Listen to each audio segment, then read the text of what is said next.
Oke teman-teman, kita memasuki ke tahap instalasi WordPress ya. Tapi sebelum masuk ke sana, ini saya mau kasih tahu dulu. Ini penting banget untuk teman-teman sebagai admin ya. Jadi disimak baik-baik. Oke, kita akan bahas mengenai website dari sisi admin.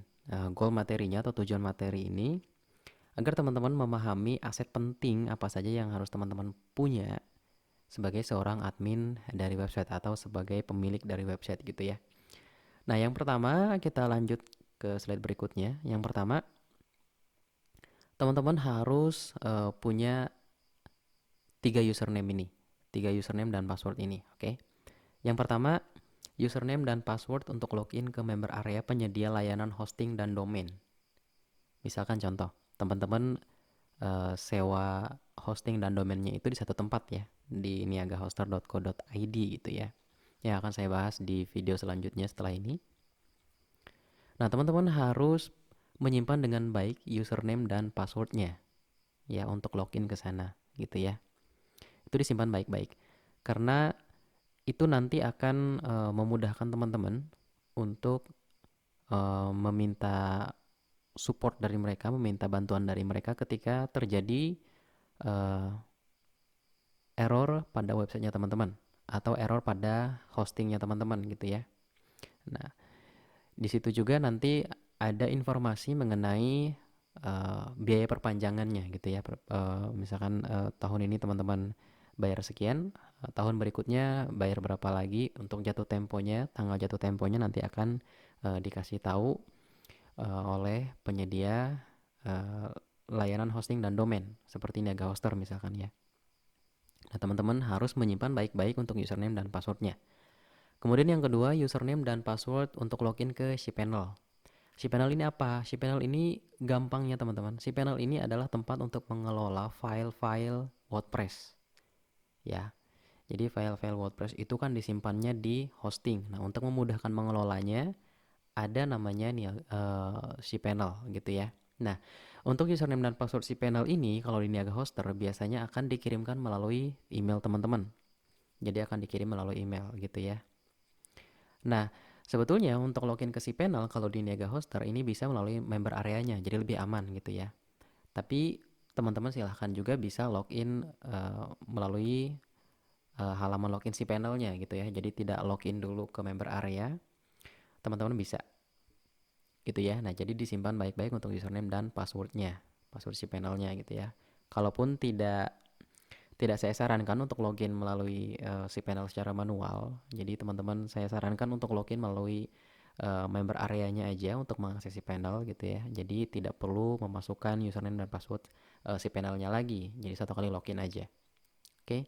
Kemudian yang ketiga adalah username dan password yang teman-teman gunakan untuk login ke dashboard WordPress. Nah, dashboard WordPress ini apa? Dashboard dari WordPress ini adalah teman-teman tempat teman-teman mengelola websitenya teman-teman. Dari sisi WordPress-nya ya. Kalau si panel itu kan dari sisi file-file WordPress-nya. Ingat, di video sebelumnya saya sudah bahas mengenai script WordPress. Itu ketika teman-teman ekstrak hasil download dari situs wordpress.org itu kan bentuknya script-script gitu kan, file-file gitu. Nah, file-file itulah yang akan diupload ke server hosting. Nah, untuk mengelola itu kita gunakan si panel gitu ya. Nah, jadi dari sisi panel ini mengelola mengenai file-file WordPress-nya, sedangkan dashboard WordPress ini tempat untuk teman-teman mengelola websitenya teman-teman seperti melakukan perubahan settingan dasar, perubahan nama situs, perubahan tagline, penambahan post gitu ya, kayak postingan gitu, artikel, terus melakukan pengubahan tema, plugin dan lain sebagainya gitu ya. Nah, itu dilakukan melalui dashboard WordPress gitu ya. Nah, kenapa ini penting banget untuk teman-teman? Karena gini, ada beberapa kasus di mana ketika ada seseorang yang menggunakan jasa pembuatan website, nah karena ketidaktahuan dia gitu ya, Jadi dia cuma dikasih username dan password untuk login ke dashboard WordPress-nya aja gitu ya. Sedangkan untuk kedua username dan password itu tidak diberikan, yang di atas itu ya, yang member area sama si panel. Nah pertanyaannya gini, teman-teman sewa rumah nih gitu ya, sewa rumah tapi kuncinya nggak dikasih gitu ibaratnya ya. Untuk si panel sama member area itu kan kita anggap sebagai rumah ya, tempat menyimpan file-file WordPress gitu kan ke sana. Nah, sedangkan teman-teman tidak diberikan kunci untuk masuk ke sana gitu. Nah, itu kan silahkan dipertimbangkan lagi ya ketika teman-teman ingin memutuskan menggunakan jasa pembuatan website. Karena ada beberapa jasa pembuatan website yang tidak memberikan akses ke si panel gitu.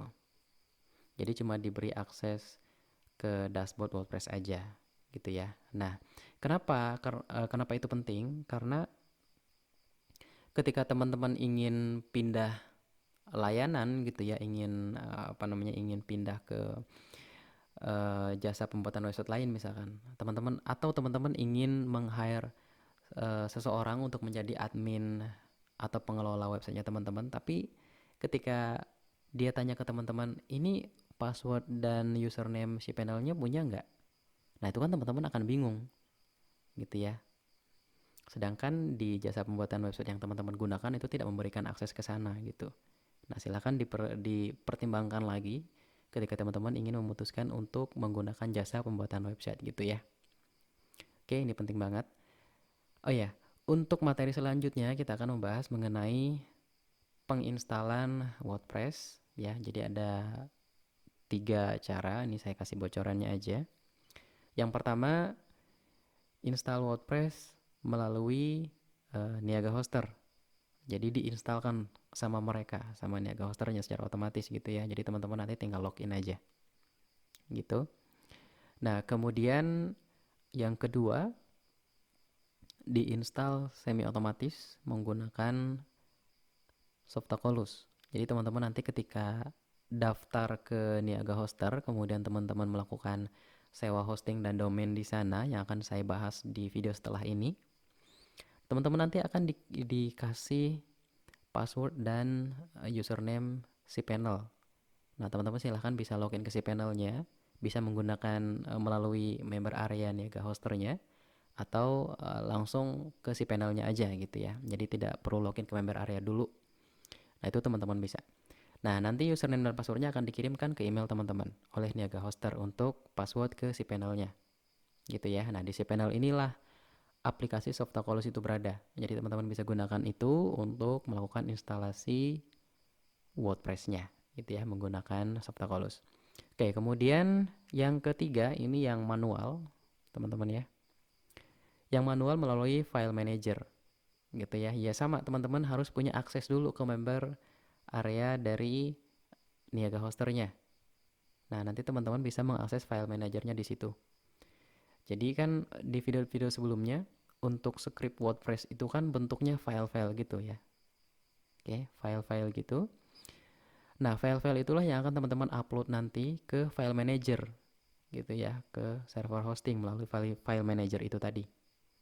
Oke, setelah di-upload kemudian teman-teman ekstrak, lalu lakukan instalasi WordPress seperti di video saya, atau di ebook itu ada tutorial cara instalasinya lengkap di situ ya.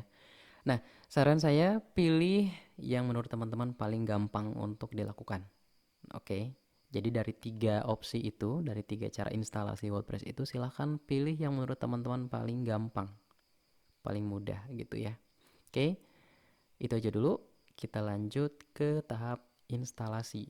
Jadi sekarang teman-teman sudah punya domain dan sudah punya anggaran untuk sewa hostingnya, sudah punya uangnya gitu ya untuk sewa hosting gitu ya. Oke, silahkan dilanjutkan.